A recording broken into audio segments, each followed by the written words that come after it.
Good evening. Welcome everyone on this very rainy, very wet June evening. Thank you everyone for coming. Let me first of all acknowledge the traditional custodians of this land, the Wajak people of the Noongar Nation, the rightful owners and the caretakers of this country, which now we call home. We pay our respects to the elders, both past and present, and recognize their enduring connection to this land. My name is Soumya. I'm a volunteer at the Sacred India Gallery since about 10 years now. And I'm so happy that we're all gathered here to go a little bit deeper than Darwin. You might be wondering what that name is, deeper than Darwin. It's kind of a funny name, isn't it? Well, I first came across Michael Cremo's work almost 15 years ago. I was in the final years of my PhD, living in Singapore at the time. And it's only in February of this year, I had the good fortune to meet Michael for the very first time in person.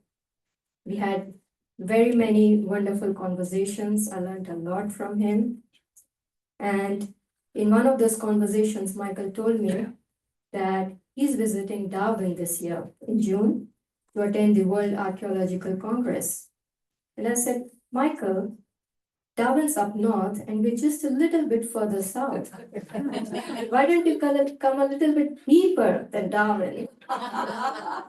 Very graciously, Michael accepted our invitation and here he is. Thank you for coming to Perth, Michael. This is his very first trip to Perth. He's been to Australia. This is his third trip to Australia, the very first one on the West Coast. So tonight's talk is about Michael's wonderful research that he's done now for nearly 40 years, studying human antiquity and archaeology. And this is work that he's been presenting all over the globe for 40 years. He's presented at places such as the Royal Institution of London, the Russian Academy of Sciences in Moscow, Indian Institute of Science in Bangalore, European Association of Archaeologists, World Archaeological Congress, and many, many other places. Michael's also a prolific author. He's authored a lot of books, and the very first book that he wrote on archaeology is called Forbidden Archaeology. It's a massive 700-page document, book, and I'm sure we're going to hear a lot about exciting discoveries that he's made. An abridged version of Forbidden Archaeology is called The Hidden History of Human Race, which has been translated into over 20 languages.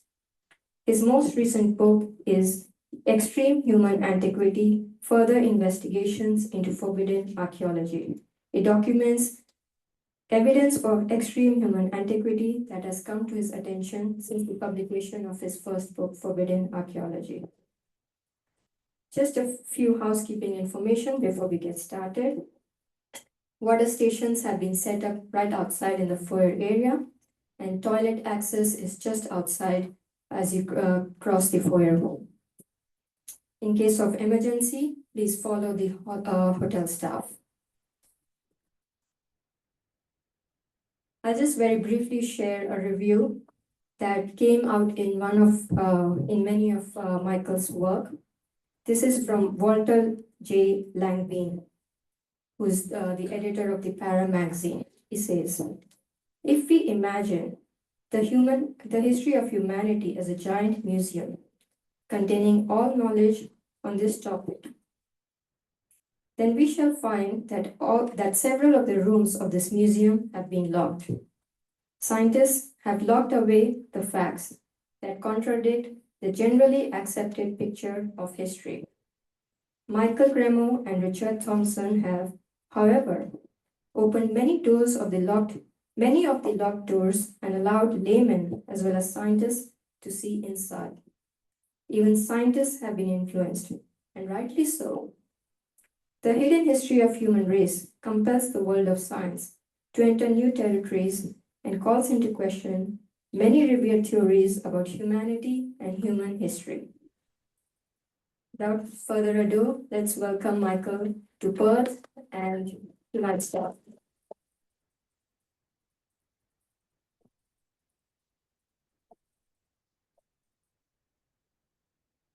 Well, I hadn't planned to be here until Sonia invited me to Perth, which I hear is the second most isolated city in the world. So actually, we checked on ChatGPT and apparently you've reached number one. So I'm kind of used to being isolated. So I feel really at home here. Uh, I'm very pleased that so many of you showed up this evening to hear something deeper than Darwin.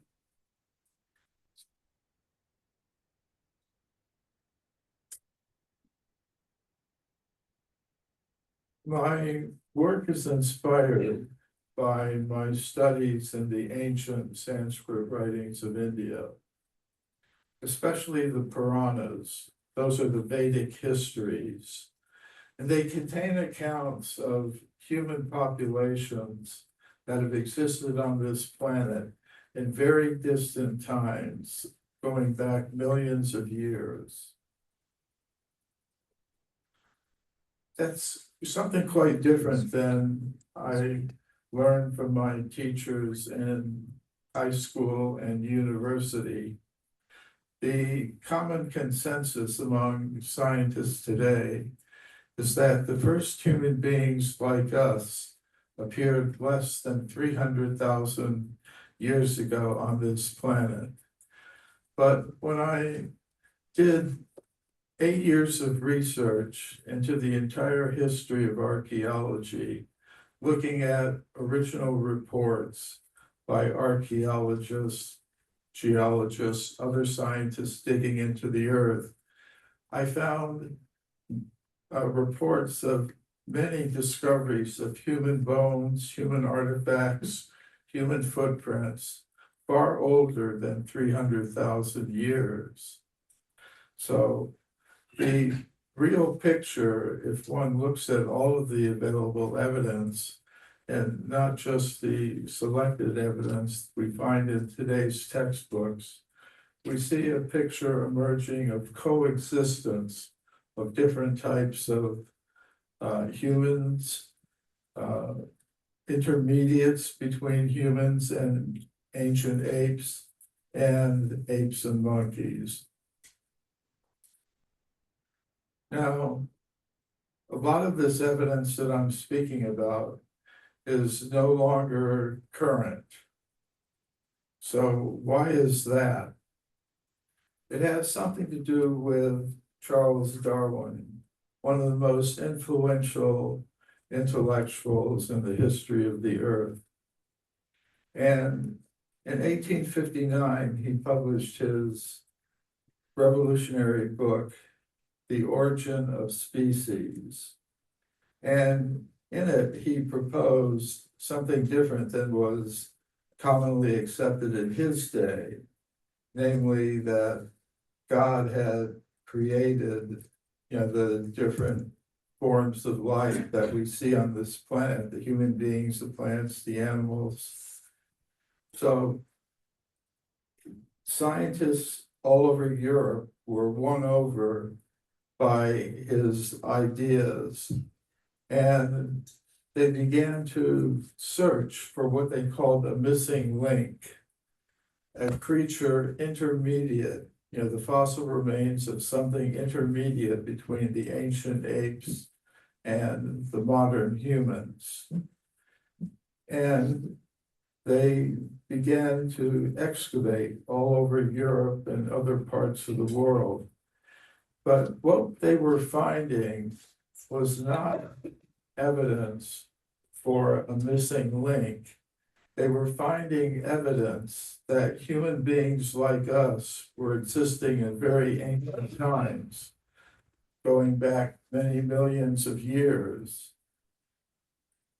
I'll give some examples of some of the discoveries that were made in the aftermath of Darwin's publication of The Origin of Species, which set off this hunt for a missing link. This is Dr. J.D. Whitney. He was the chief government geologist of California. He published this report about discoveries made in the gold mining regions of Central California. The discoveries included human bones like that skull and many human artifacts like these stone mortars and pestles. According to modern geologists, the layers of rock in which these objects were found are from the early Eocene period, which means they would be about 50 million years old. Some of the discoveries were made at Table Mountain in Central California. You can see that this low mountain, the top of it is composed of layers of basalt.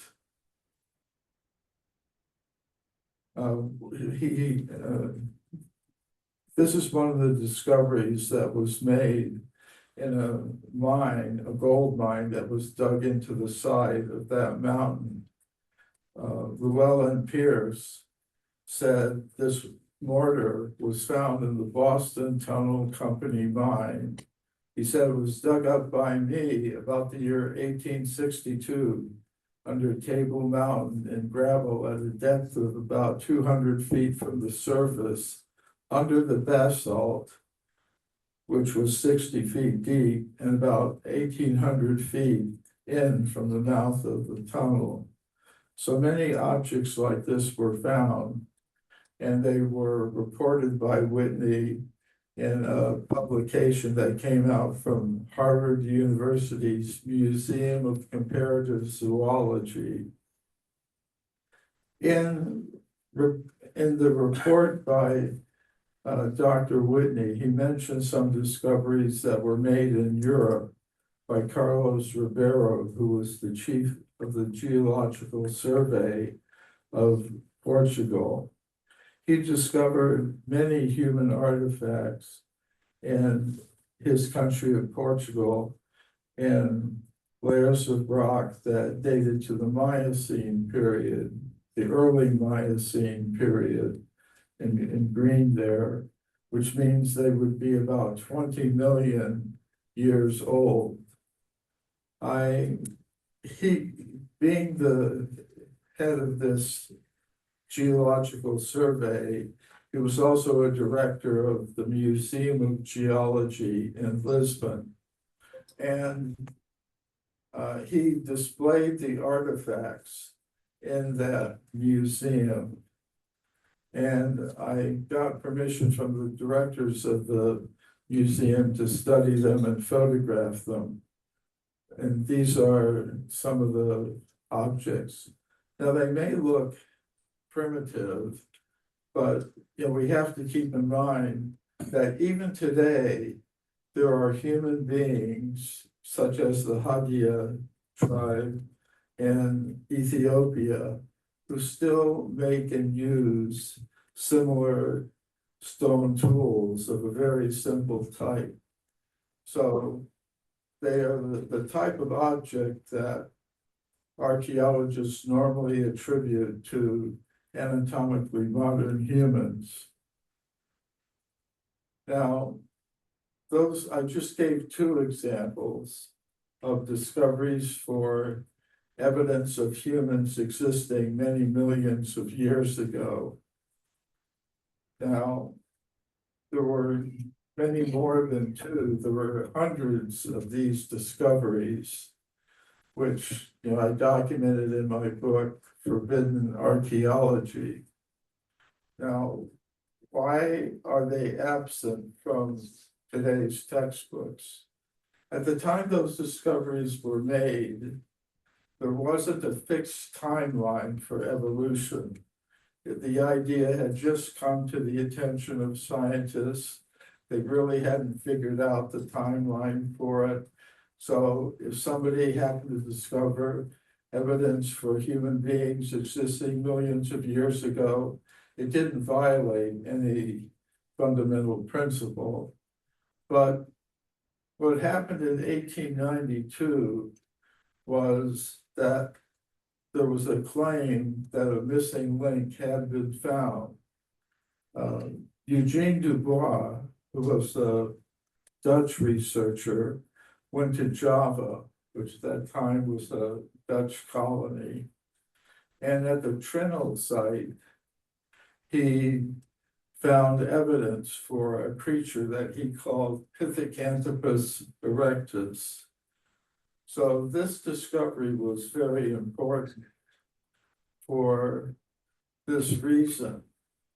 The Java man Pithecanthropus erectus discovery was dated as being about 800,000 years old.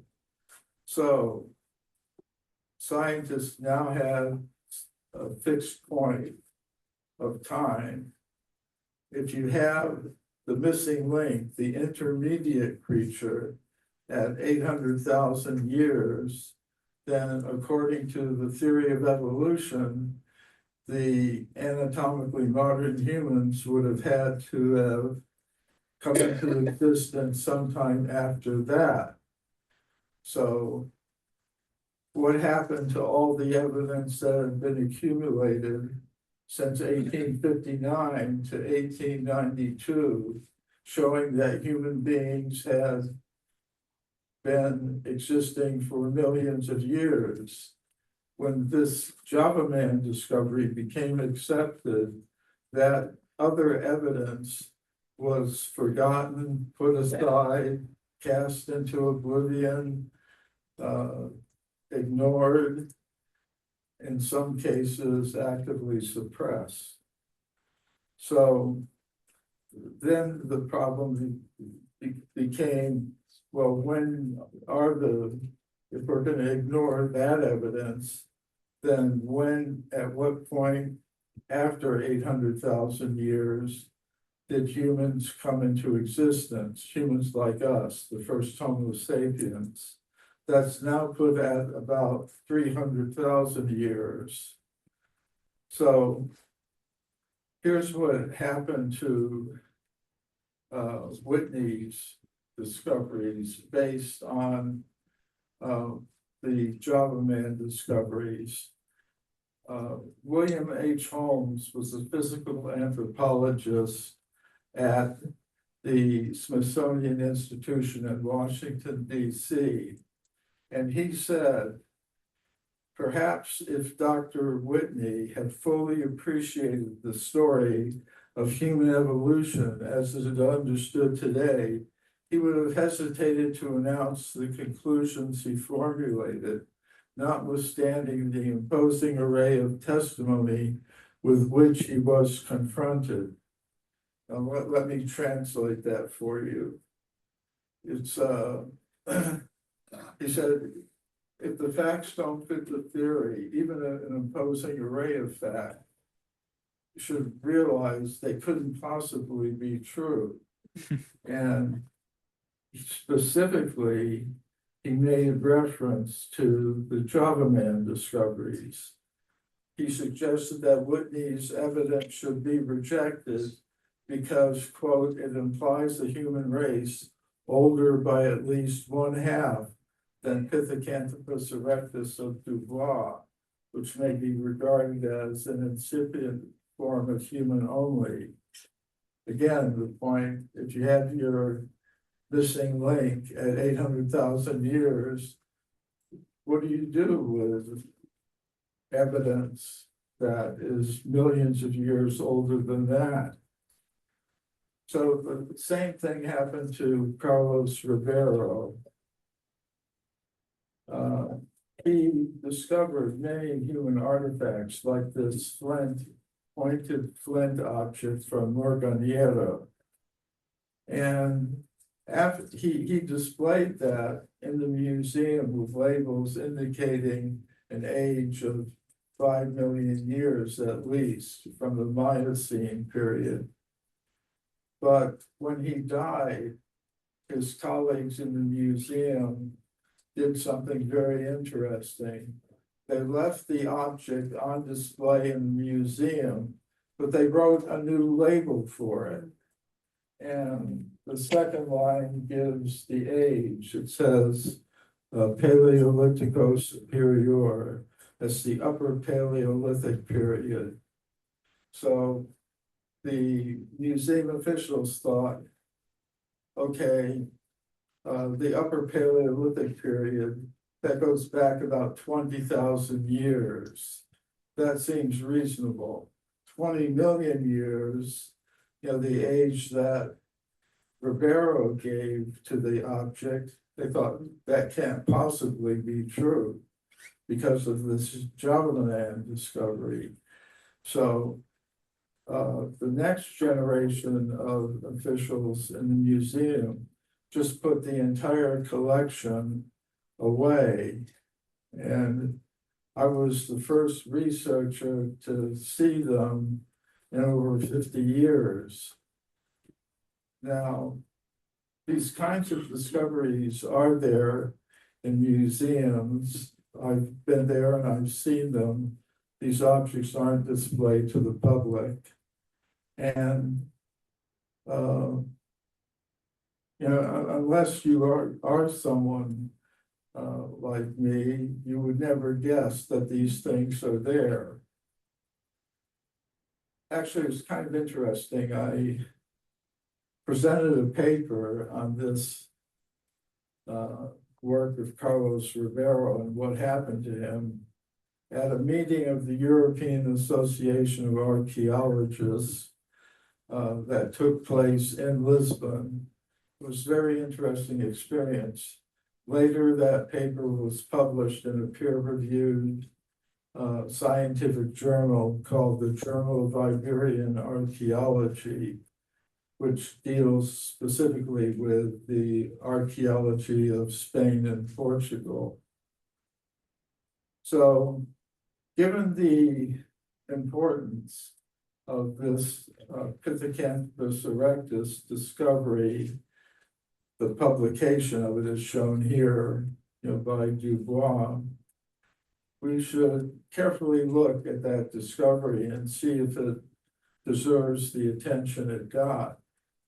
Actually, only 2 bones were found, also a tooth, but basically the discovery amounted to a skull cap with protruding brow ridges, which is an egg-like feature, and a femur that was not quite human, but human-like. Dubois put the two together and based simply on those bones, reconstructed this whole picture of Pithecanthropus erectus and how he was living. What many people aren't aware of is that later in the 20th century, some British scientists carefully studied the femur that had been reported by Dubois, and they determined it was identical to that of an anatomically modern human, and it was different from any Homo erectus femur that was found afterwards. These days, scientists, they no longer call Dubois' discovery Pithecanthropus, they call it Homo erectus. So it's interesting because the skull, which is on the left there, circled in red, and the femur on the right, circled in red, were both found in the same formation, along with the bones of hundreds of other animals. So they were discovered about 15 meters apart. So it's questionable whether those two really belong to the same creature. To me, it seems more reasonable to say that it's evidence of two kinds of creatures. Anatomically modern human beings, as testified to by the anatomically modern human femur, and some type of ape or monkey or possibly intermediate type of creature, intermediate between ancient apes and modern humans. There are populations of both existing 800,000 years ago, not far from here, actually. So, so as a result of this missing link, the Java Man discovery that was inspired by Darwin's theory, a huge body of evidence had been eliminated that occurred before the Java Man discoveries and afterwards. And one result of it is that when any scientist, archaeologist or geologist or paleontologist finds evidence for a human presence going back very far in time, it's reinterpreted in such a way as to fit modern dominant paradigm in the world of archaeology. I'll give a few examples. In 2013, at a place called, and I'm not sure if I'm pronouncing this correctly, if there's anyone who knows how to pronounce the name of this place, I call it Hoppysburg. That's what it looks like to me. Any UK residents? All right. So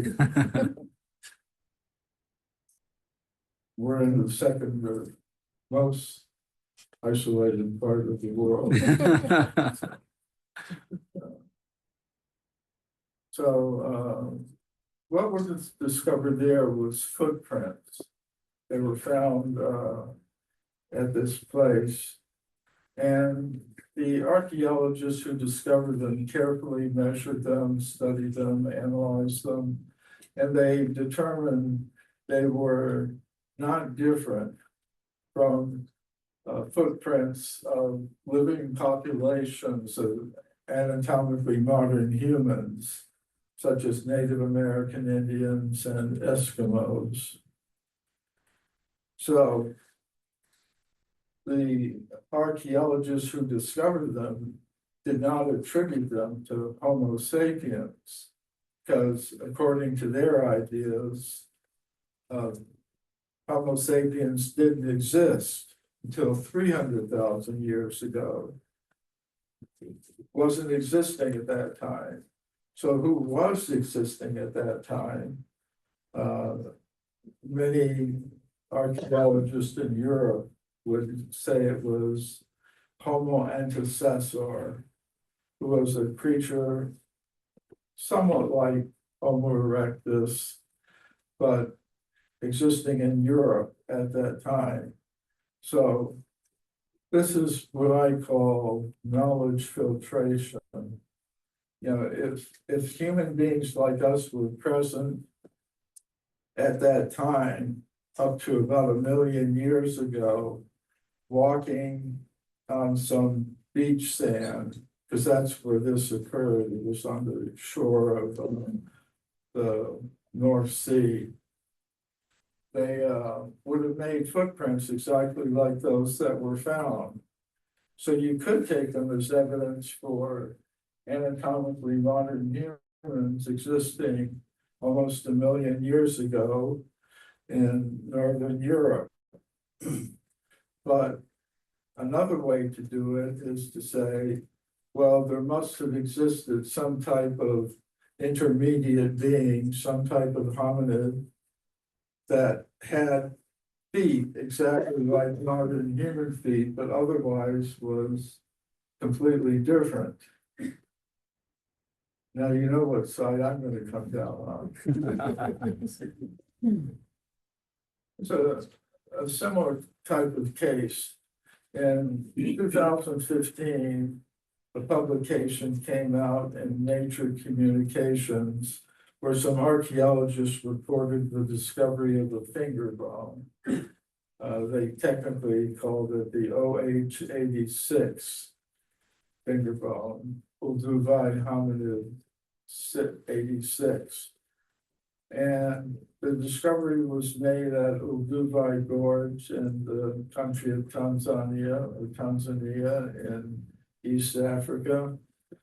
And it was found in a formation 1.8 million years old.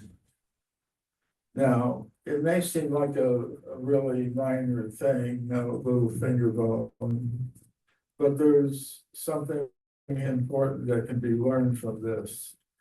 So the finger bone was this one here.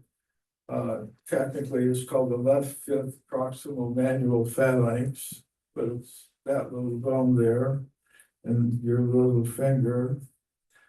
And the scientists who discovered it carefully measured it, not just talking about the length and the width, I'm talking about very detailed measurements and angles.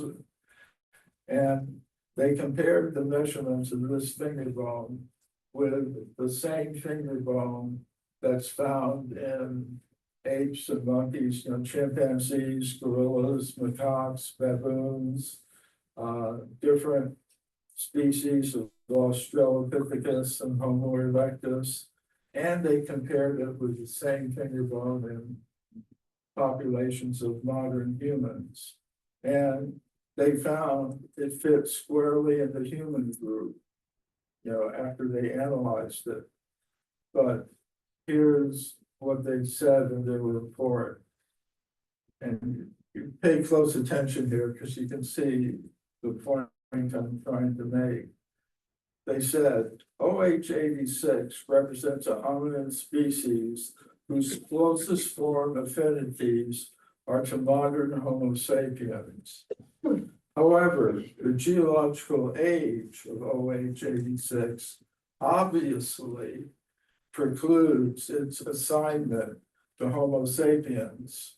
I'll translate that for you. Saying we've got this finger bone, OH86. It's exactly like modern Homo sapiens, but we can't call it Homo sapiens because of the geological age of the formation in which it's found.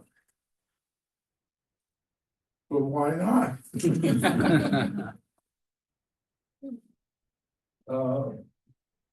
This is a phenomenon. I mean, I'm not the only one who says these kinds of things. These things have been noticed by historians of science and philosophers of science.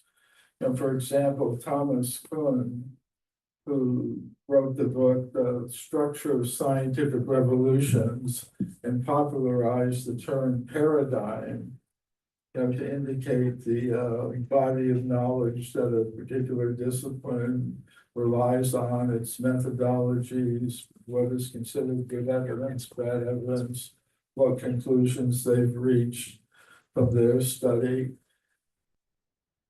That scientific work that goes on in terms of that paradigm is called normal science. So he wrote, no part of the aim of normal science is to call forth new sorts of phenomenon.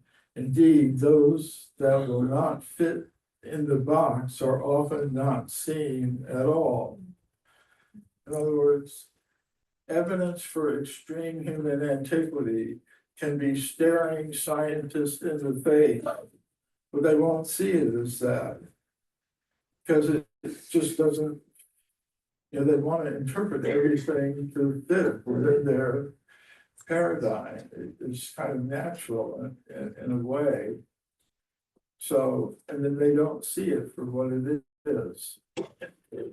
So I personally see no reason that OH86 shouldn't be assigned to Homo sapiens and be given an age of 1.84 million years.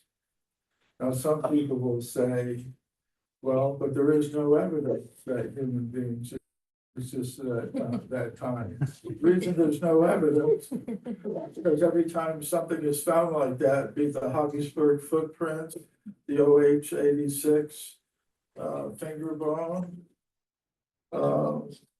they just say, well, it can't be Homo sapiens.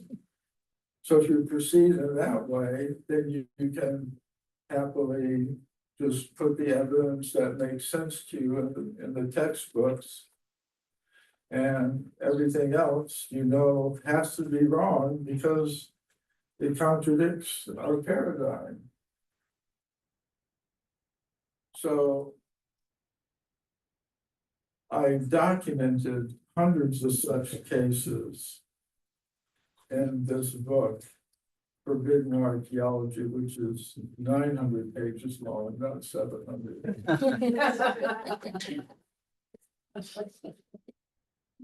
Some people call it forbidding archaeology, which is why we brought out a shorter edition, The Hidden History of the Human Race. But guess what? The 900-page book keeps outselling the abridged version. It seems that people who are interested in these things want to not miss anything. So this evidence contradicts the current paradigm. And one response of the scientists who read the book and reviewed it, the book made a big splash in the world of science when it first came out. And it attracted about a dozen reviews in major journals of archaeology and anthropology and history of science. So one reviewer wrote, he was Ken Fader, an anthropologist. He wrote in Geoarchaeology, when you attempt to deconstruct a well-accepted paradigm, it is reasonable to expect that a new paradigm be suggested in its place. Now, it's a perfectly reasonable request. Actually, Richard Thompson and I, when we were writing Forbidden Archaeology, we originally intended to have the alternative in the same book as the one we were working on. But as our research proceeded, we kept finding more and more cases of this knowledge filtration operating in archaeology, where evidence was interpreted in such a way to fit the dominant paradigm. Evidence that had previously been reported was ignored. And so we had to postpone the alternative to another book. But in one sense, I'm glad that it worked out that we just presented the archaeological evidence and not the alternative, because that left readers free to think about what their alternative would be. And they would write to me. Some would propose extraterrestrials as the explanation for the anomalous discovery. Some would propose time travelers left these artifacts in the ancient layers of rock. Some were proposing a new theory of evolution with humans evolving far earlier than now seems possible. So I think that's good that people think about these things. My answer to the question was that before we even ask the question, where did human beings come from? We should first of all understand what is a human being. Because if we don't know what it is we're trying to explain, how will we ever know if we explained it or not? So today, many scientists will say that a human being or any other living thing is a machine made of matter. It's a very common idea, we're molecular machines. But a question comes up, and Darwin himself raised this question in his notebooks that he wrote during the time he was trying to put his book, Origin of Species, together. We have something in common, Charles Darwin and I. We both take many years to write a book.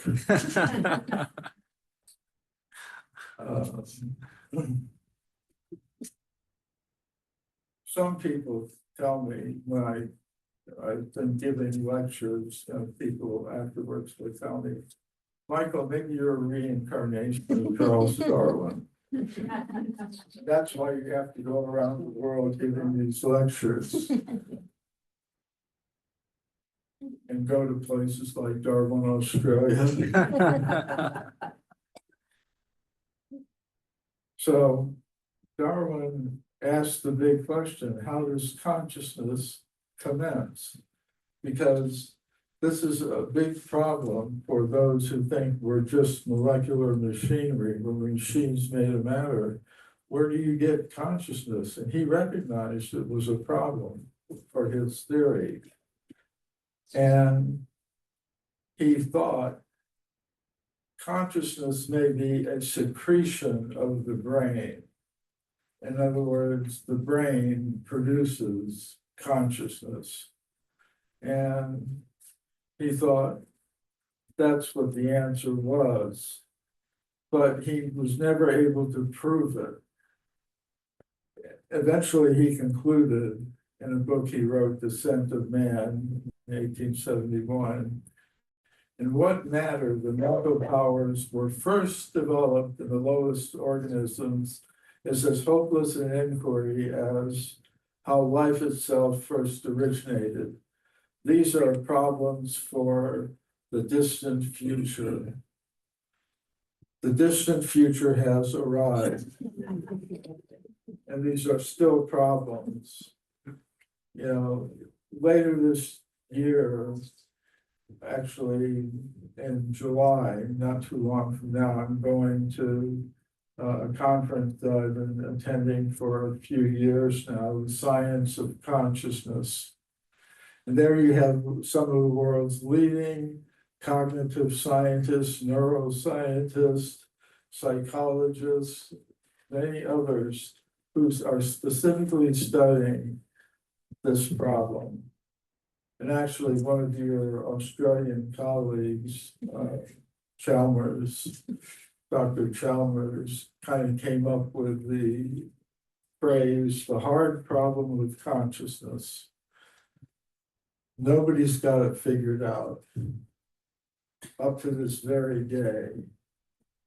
So you have prominent philosophers of science who focus on consciousness, like John Searle, saying, consciousness is something of a scandal because we do not have an adequate neurobiological theory of consciousness, and there are rather large numbers of false claims made about it. So, and this is also true of the origin of life from chemicals. It's an article of faith, bedrock faith, that life came from chemicals, but no scientist has actually shown how it has happened. So Darwin's prediction was true. It's kind of perpetually going to be a problem for scientists in the future, the distant future. So one option is to kind of continue trying to somehow or other figure out how consciousness comes from matter. Or you could change the ontology. Ontology means what exists in the world. So I'm proposing that if we actually look at all of the evidence, see, we've gotten a little far from the stones and bones of forbidden archaeology. But that's where this always leads, inevitably to questions related to consciousness. So I would say consciousness has its own separate ontological existence. And matter has its own separate ontological existence. But there's also something called mind. It's not a simple duality. There's actually a third element that has to be considered. And just like we can observe states of our gross physical body, say, oh, it's a little cold in here, it's a little hot. We can also observe states of our mind. I'm feeling very peaceful today. My mind is agitated and disturbed today by so many things that there are. But so the question is, who is the I? Or what is the I that is perceiving and noticing these mental activities and the activities and sensations that come from our gross physical body? You can think of it in terms of a computer analogy. The gross physical body is like the computer hardware. The mental body, I'm going to use that term, that mental body, that aura of the mind that is associated with us, is like the software that allows the user, the actual conscious self that exists apart from mind, apart from matter. It allows it to interact with the hardware of the material body. Now, what I'm doing there is I'm introducing new substances. Today's science is based on the fact that the only thing that really exists is matter. And from it are temporarily generated consciousness and mind. But some scientists will affect you can't do that. That's not the way that science works. We try to explain everything in terms of what we know, but that's not how modern science really works. We look at astrophysics, and we can see that scientists had a hard time explaining the spiral structure of galaxies based on the assumption that the only thing operating is ordinary matter operating according to known gravitational laws. They found using that assumption, they couldn't explain the spiral structure of galaxies. So to explain it, they proposed there was missing mass, and that missing mass was supplied by a strange new subject they called dark matter, which you can't directly perceive, but is only known by its inferred effects. So, but even that wasn't enough. So they had to propose even something more, dark energy, which has a force operating in the opposite manner of gravity. Gravity attracts, dark energy pushes things outward. And they had to come up with that because they noticed that the rate of expansion of the universe was accelerating. And they had no explanation for it other than proposing this new substance, which is unobservable. So today, most cosmologists believe that the cosmos is made of 5% ordinary matter, 30% dark matter, and 65% is due to dark energy. So I'm proposing the same sort of thing is necessary in biology. To explain what we actually observe, I think we have to introduce this mind substance and this consciousness substance.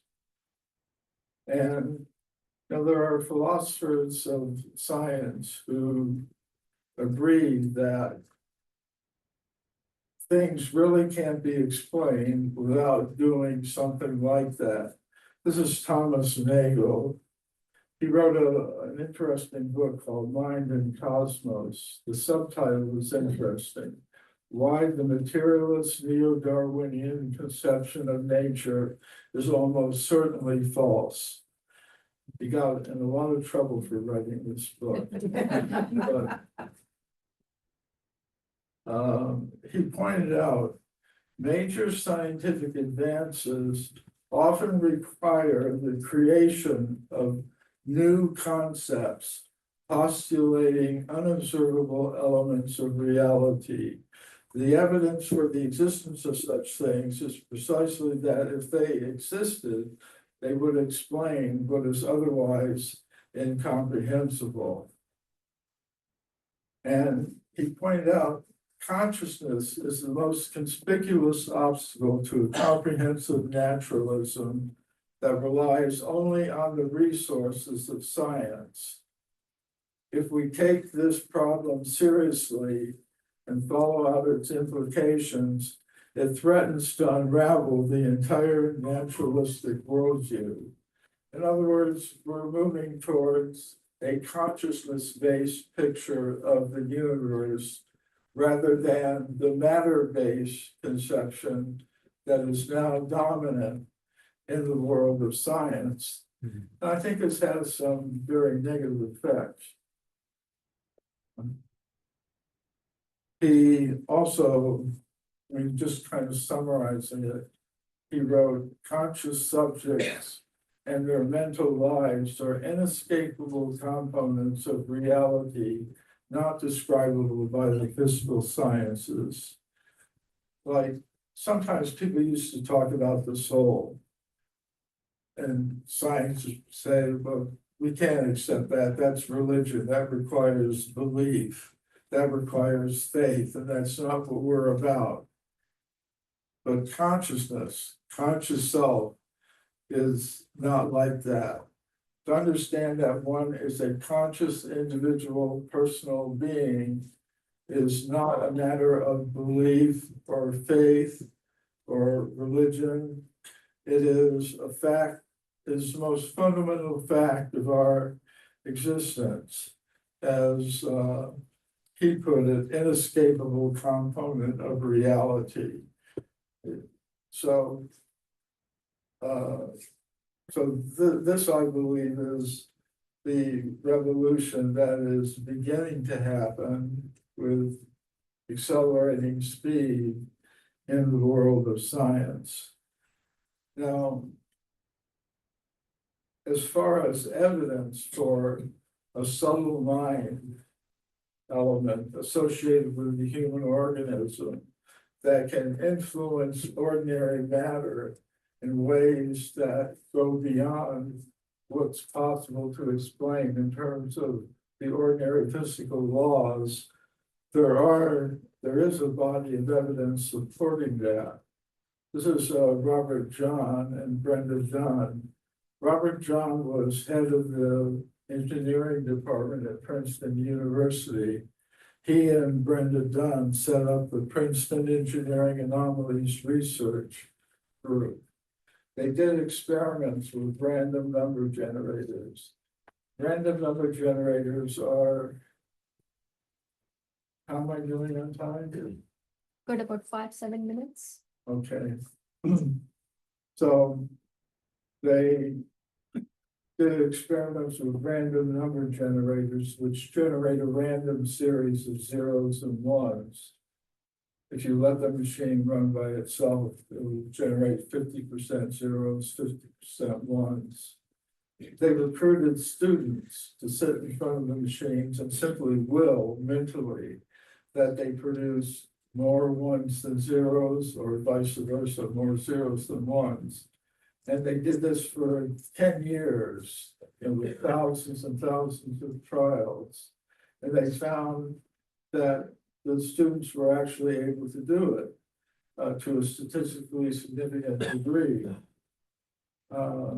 There's also been scientific research into remote viewing, which many of you may know that the American intelligence agencies had contracts with companies that dealt with those issues, and they used it in their work.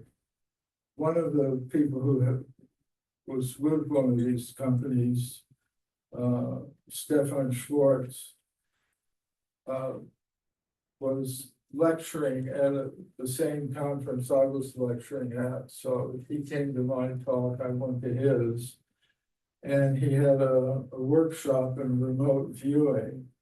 And I participated in that, and I was able to identify the target. Well, I won't go into all the details because I'm running short on time here. There's also been medical research into things that show consciousness can exist apart from the body, apart from the brain.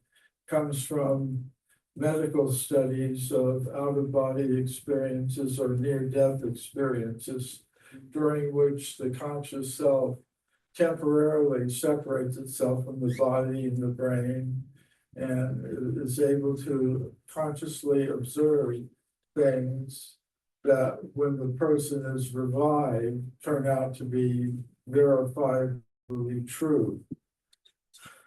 And then there's the whole field of past life memories, which show that the conscious self can not only leave one body and re-enter the same body, but can leave one body and enter another body.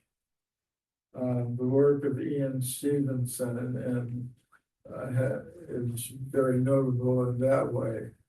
So in this process of reincarnation, there can be an evolution of the conscious self through the bodies of different species. But there's no evolution of the kind that Darwin imagined, where it's the physical forms that are transforming. So this is going deeper than Darwin. And the type of body that one gets depends upon the state of the mental body at the time of death. That's when the transition takes place to another physical body. And the type of body that one gets, because there are all kinds of different bodies, they're all vehicles for conscious selves. So there can be an evolution of the conscious self, and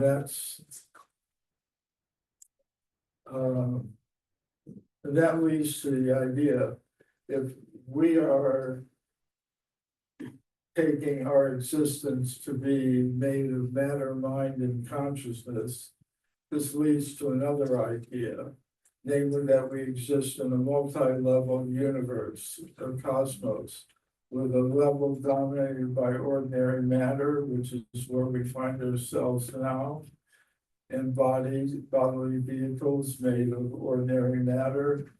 There's a dimension, a higher dimension of subtle mental energies and bodies made of that kind of energy. People call them by different names: gods, goddesses, jinn, devas, and there are different names for such subtle beings. And then there's the level of pure consciousness, which is where we all belong as beings of pure consciousness.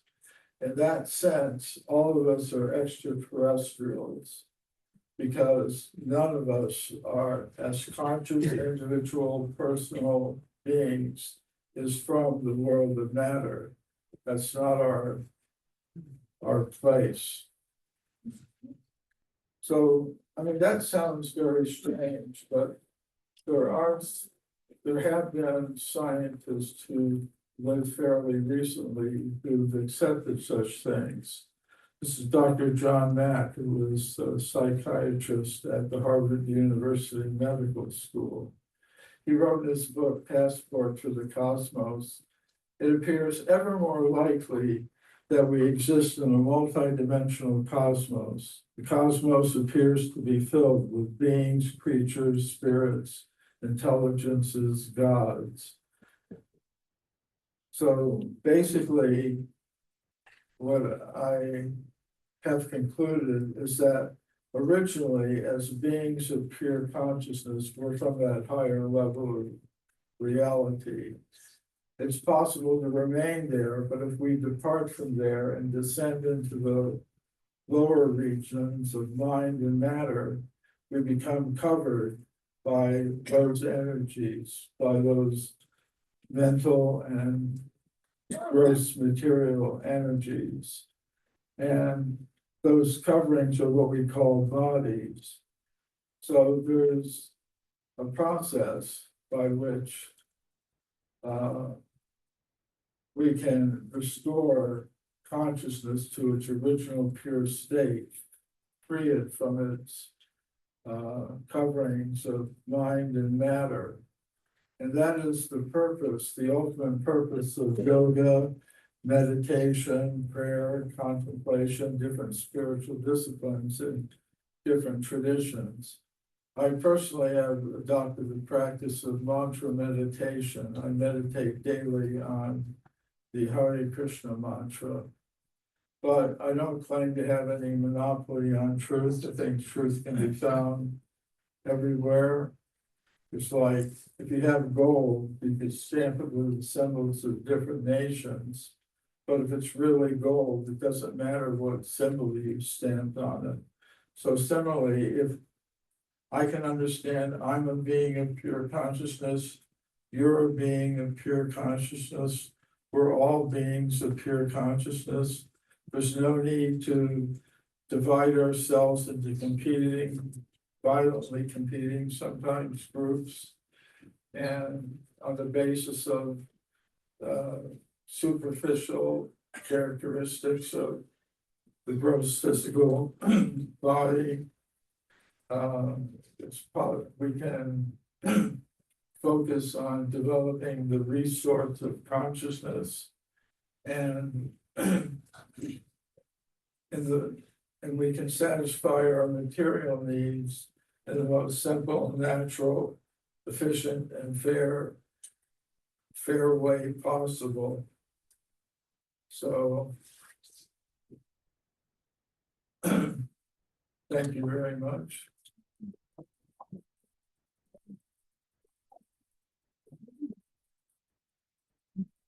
These are some of my books. Today we have a couple of them here. So thank you. So what do we do now?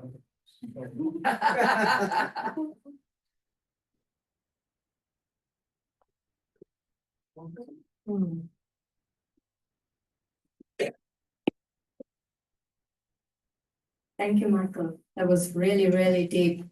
Do you all agree with that? Yes. A lot to take from that today. Thank you so much. I think we can open the floor for a few questions now. Would anyone like to ask questions now? Please feel free. We have a few minutes now.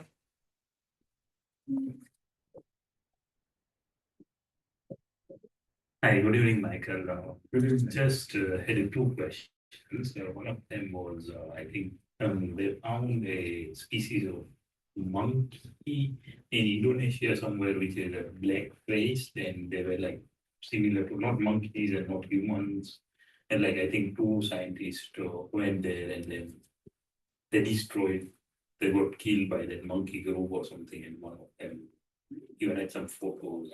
You could give some insight. What this is the first time I've heard this case. So I saw it on that documentary, National Geographic. and what country was this in? Indonesia. Indonesia.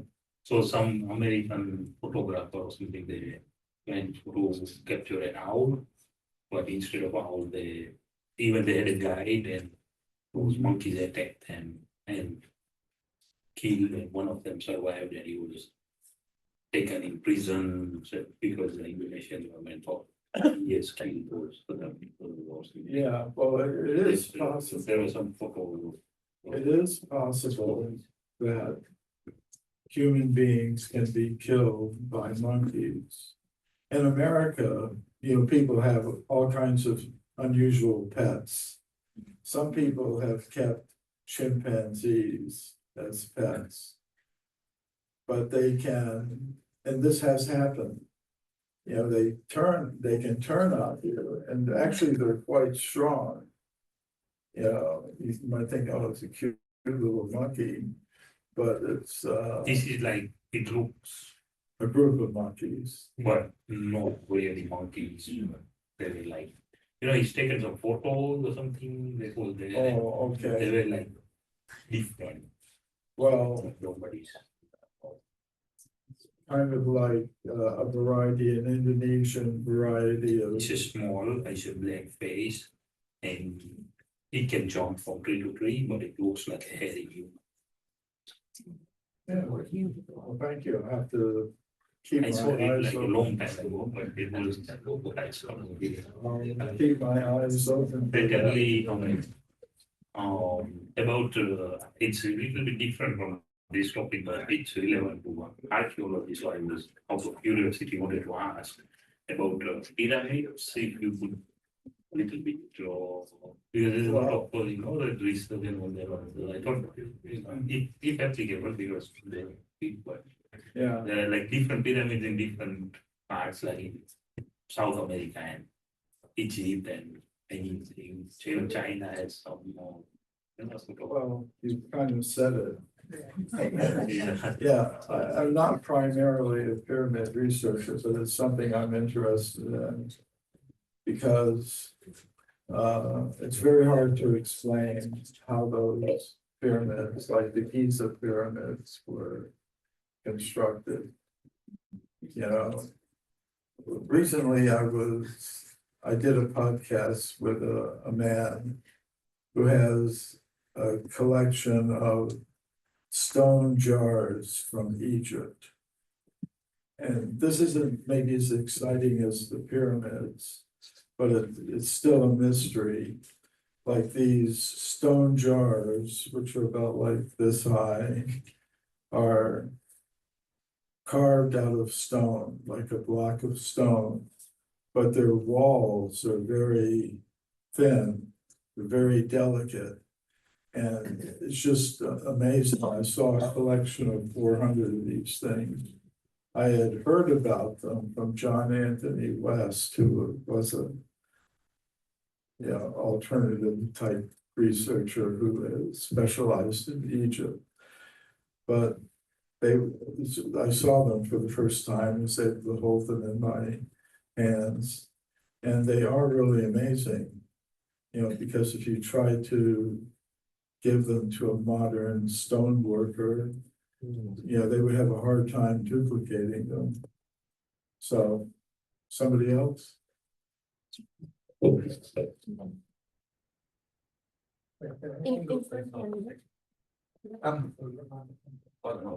don't know if I need this, but so really, in a sense, one of the things you're saying is that science should be studying the archaeology of consciousness. Like I'm thinking of comparative religions and ancient artifacts that had goddesses and which were consciousness proponents. I mean, isn't that what religion has always been? Is an attempt to understand consciousness, Yeah, and that the imagery that they have used is somehow like fertility goddesses and stuff. That they almost have their own consciousness or Don't know quite how to put it, I don't know where I'm going with it, that's fine. Well, I think you're onto something that's very important. Like, I was pointing out, of course, I've written a whole book about this, you know, human devolution, a Vedic alternative to Darwin's theory, where I explain and get deeply into the cosmologies of different cultures, about 40 different cultures, widely separated in time and space. And they have so many common features. The idea that we're not accidental creatures in an accidental universe. We're part of a whole cosmic family of beings with different levels of consciousness and adapted to different types of energies. They said there are beings that have bodies made of more subtle mental and intellectual energies. We have bodies that are made of the chemical elements in the periodic table. But we also have beneath that our own types of mental bodies, and beyond that is the actual conscious self, which is identifying with that machinery. So in this picture of the cosmos, there can be, I don't want to use the word hierarchy, but you know, there can be beings at different levels of consciousness who have different powers and abilities. So yeah, I think you're onto something very important. And you were talking about religion, and I kind of skipped over this, but kind of then answered your question about what religion is really about for spirituality. This is a scholar of religion, and he wrote a review of Human Devolution, that book, in which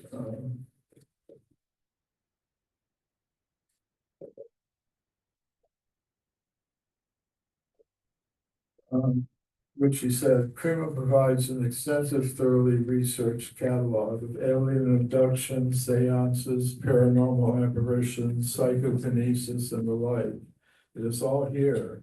The remainder of this review, however, will not rehearse the standard skeptic arguments against such, but will rather focus on by what is far the most creative and imaginative part of human devolution, its concluding chapter on the Vedic theory of human devolution, which I kind of outlined in a very brief way. But basically it means as conscious individual personal entities, we don't evolve up from matter. In other words, matter doesn't produce consciousness, but consciousness can devolve or come in contact with mind and matter, become covered by them. So that is what I mean by devolution. And our purpose in life should be to restore consciousness to its original pure state, where it's not subjected to the limitations that we're undergoing on this level of consciousness and reality, which means to be identifying with a temporary bodily vehicle, be it the vehicle of a plant, an animal, a fish, a dinosaur, an eagle, a human being, a demigod, or goddess. So that is, I mean, we started out talking about stones and bones and archaeology, but it naturally leads to these questions. Maybe somebody. Think someone in the at the back, yeah. There's some messaging. like, for- Thank you for the nice talk, Prabhu. I was wondering if you could share some light on Neanderthals cognitive abilities compared to modern human? Could I compare, Neanderthals' cognitive abilities compared to modern humans. compared to, I got the compared to modern humans, I didn't catch. Neanderthal. Cognitive. Oh, okay. Yeah, there's been a tendency among some scientists for some time to see Neanderthals as really slow-witted, dumb, creatures who just lived a very crude life, but there are others who are doing research that, first of all, suggests that anatomically modern humans and Neanderthals are not really so distinct that, for one thing, they interbred with each other, which normally, in one way that scientists identify species is they don't interbreed with each other. So that's one thing. And then they've been attributing artwork found in caves in Europe that they previously thought were made by humans. They're now saying they were made by Neanderthals. Apparently there have been studies showing that they buried their dead and made some offerings to them, like flowers and things like that. There's evidence that they cook their foods. There's all kinds of evidence like that.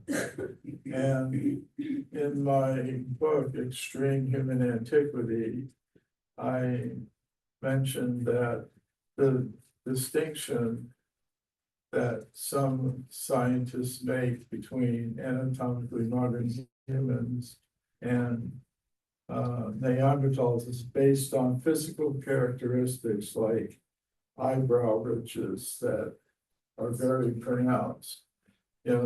Many anatomically modern humans have a smooth forehead. It's not a big bony ridge over each eye. What to speak of a bar, and that goes across the lower part of the forehead, just above the eyes. So some scientists observe that there are populations of living humans who have those features of their skulls, but they don't call them different species. There are a certain percentage of people who have those features.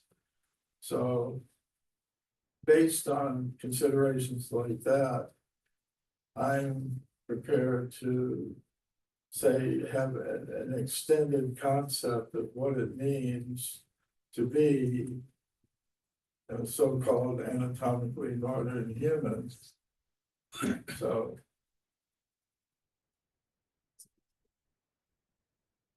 thank you for that question. Thank you, Mike. You talked about consciousness, and that is very prominent from the Indian subcontext. And we see hundreds of old time temples and artifacts, especially from Afghanistan to Burma and India between, wherein there have been highly engineered products, like they have got melted granites, etc. But in the Indian context, we never see any skulls like you find them in Africa and China, or even in Java and all that. Is that because there have been no archaeological digs of that sort or something like that? Any ideas?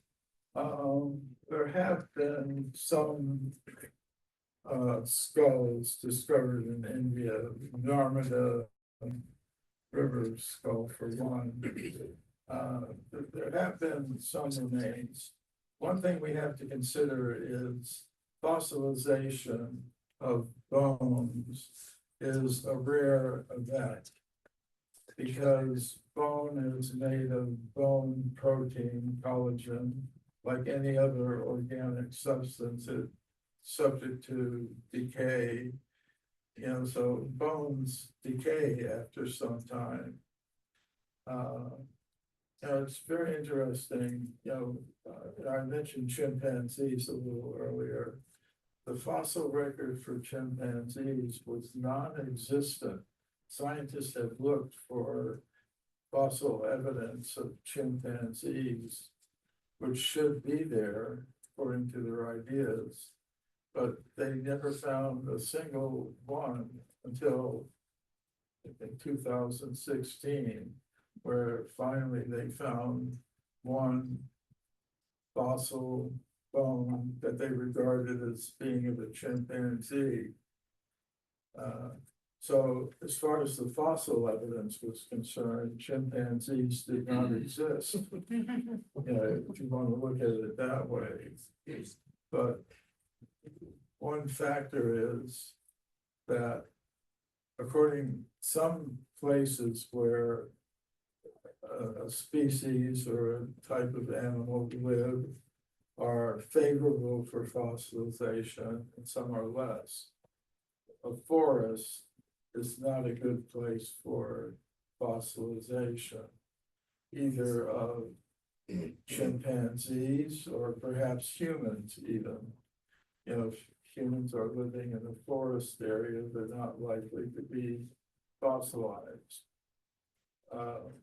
Fossilization requires that the animal die in a situation where it's covered by some sediment, clay, or something like that, that prevents oxygen from getting to it and making it rot, or being in an extremely cold area.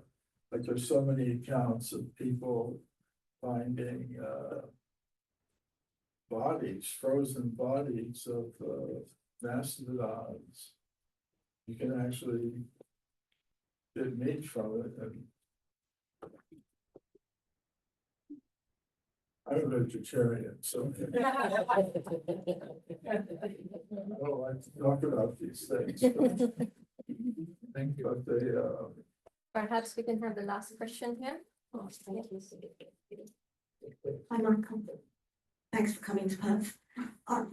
Just wanted to go back to what you were talking about going between, say, the higher level of consciousness to mind and then to matter.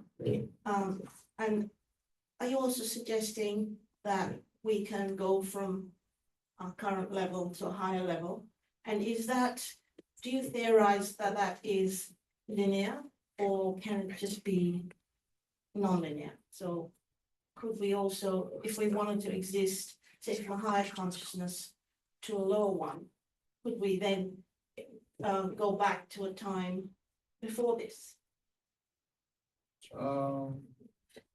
Ultimately, yeah.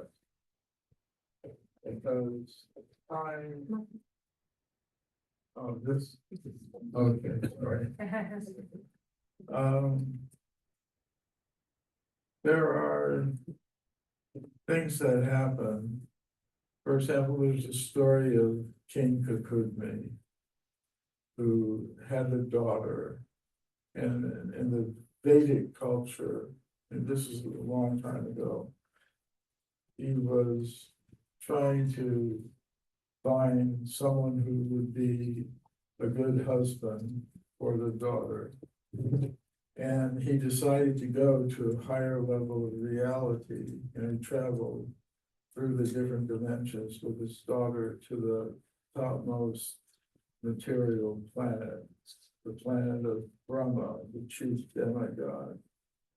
And when he got there, the person who greeted him said, well, Brahma's busy right now. He'll be with you in a minute. So he waited a minute and Brahma came. Said, what can I do for you? He says, well, I'm considering different possible husbands for my daughter. I was thinking of King so-and-so or Prince so-and-so. Brahma starts laughing. So in the time you've been up here, the few seconds you've been up here, millions of years have passed on Earth. You know, so. But when you go down, it'll be time for an incarnation, an avatar, Balaram. You'll be the perfect husband for your daughter, so they went back down, millions of years have passed. And, so, yeah, things can happen like that. And, in quantum physics, they notice things like that, strange behavior of matter in terms of time and space. And Einstein's theory of relativity also has distortions of time and space that result in things that people sometimes regard as paradoxical. Okay. You just keep making it more and more interesting. I don't know if we should stop or we should continue. Would anyone like to ask a okay.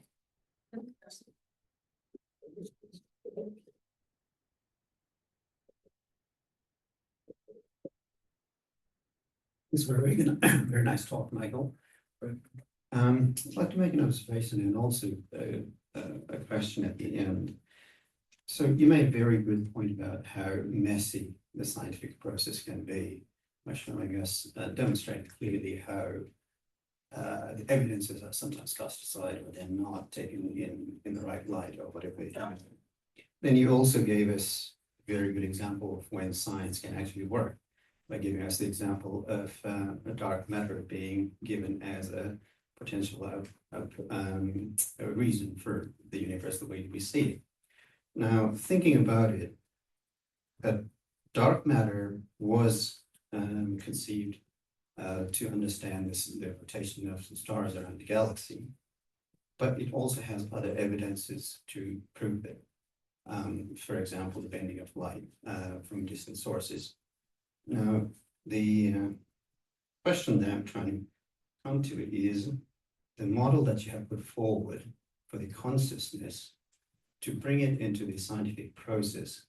Have you considered the kind of tests that would be necessary to make that happen? Yes, I'm associated with a group of scientists who are also followers of the Bhakti yoga tradition that I am. And we're participating in the Science of Consciousness conference that's being held soon in Europe in July. And I've been presenting papers at that conference for a few years now. I'm presenting one at this upcoming meeting on actually something I mentioned this evening, Darwin and consciousness.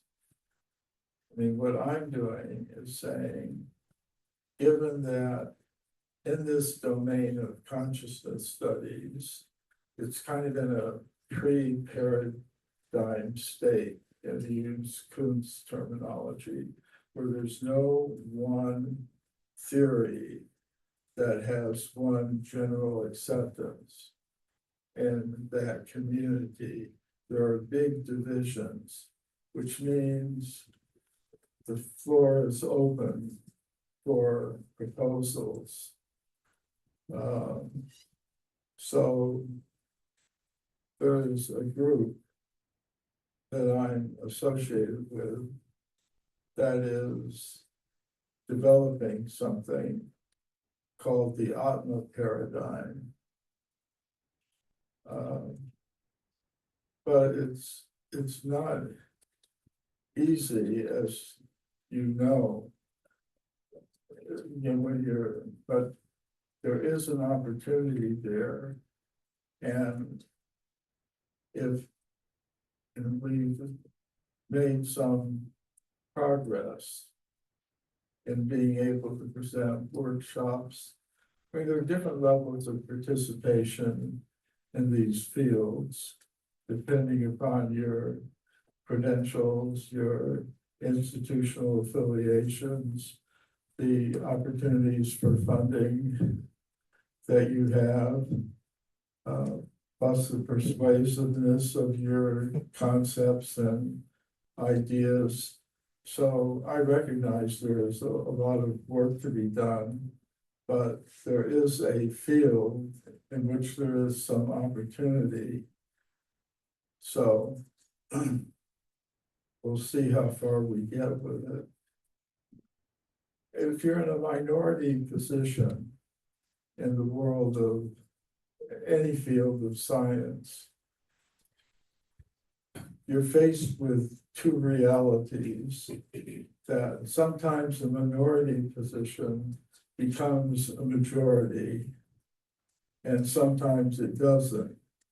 So how do you recognize which minority voice or which minority opinion is going to be the one that has some likelihood of being the next one?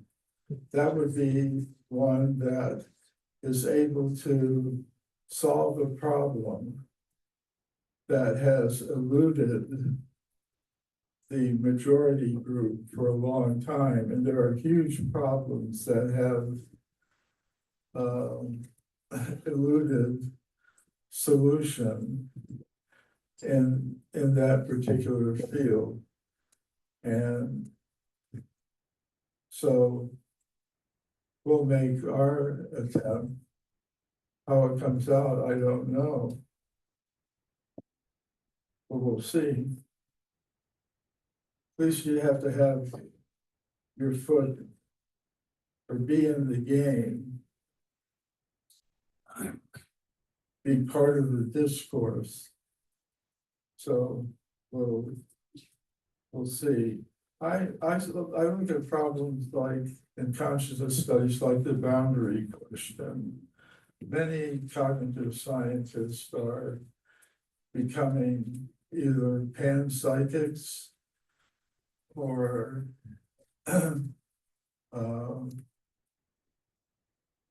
what do you call them? Advaita types who believe there's one all-pervading consciousness, or that on a micro level, the atomic subparticles, the quarks, that have a little bit of a consciousness, but I think that really doesn't work, either of those ideas, because I don't experience my consciousness as a swarm of micro conscious cells, like a swarm of bees.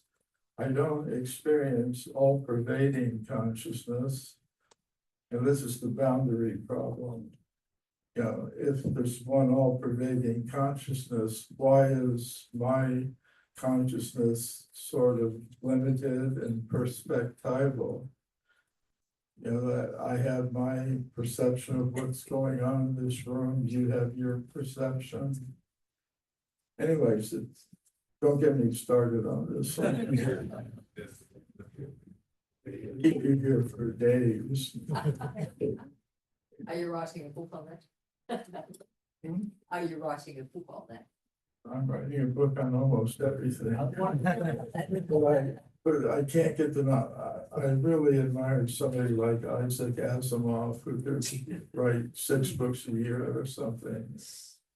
Takes me a few years to get a book together. Thank you, Michael. That was really, really wonderful. Thank you.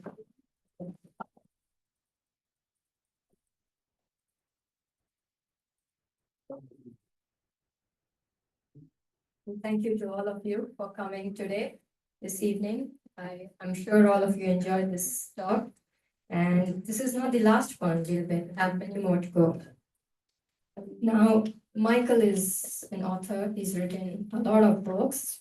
And we do have some copies, very limited copies of his book. One is The Forbidden Archaeologist, It's a collection of different papers that Michael has written for the Atlantic Rising magazine. This book is available. We have very limited copies. They're $30 each. If you'd like to get one, you're most welcome to get one today. I request that we restrict to one book per family because we have only a few copies. All his books are available on Amazon, so if you miss out, you still have an opportunity.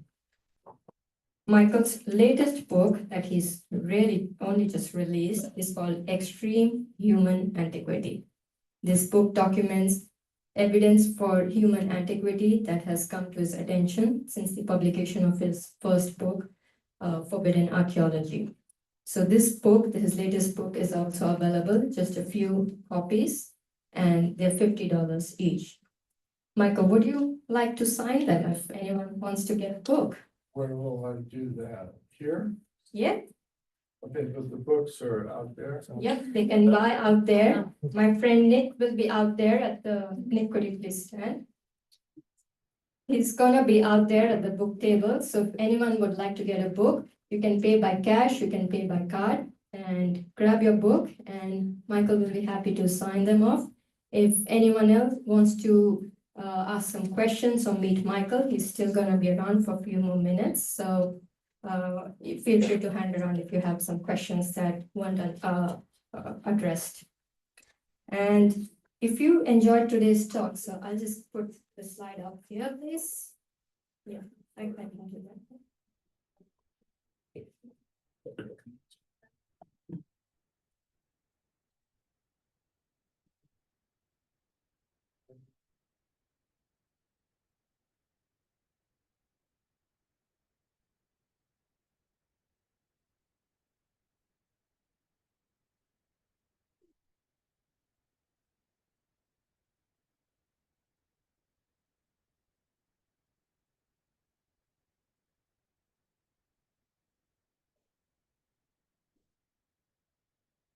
Okay, great. So if you like today's talk, please join our WhatsApp community. And you can, there is a bunch of different options. You can join in this WhatsApp community. You can join the Science and Spirituality group, and there are also other options there to join. These cards are also available outside on our events desk, so please, you can scan the QR code there as well. And since we ended on the note of consciousness, I think it's very, it was a good place to end because the next program that we are very happy to announce is on the mysteries of consciousness. And this is going to take place on the 9th of July. It's a Wednesday. And if you'd like to come for this, you can drop your email IDs on, again, as you on your way out, you will have our volunteers there. You can just drop your email ID and your phone numbers, or otherwise you find us through our WhatsApp community. So please join us for our future events. On your way out, you will be given a little snack pack by our volunteers. We request you please don't consume it within the hotel premises as per their policy. So you can have it as you make your way home. And thank you all very much. Thanks also to the Sacred India Gallery team for putting together this event and for bringing Michael to Perth. Thank you so much, Michael.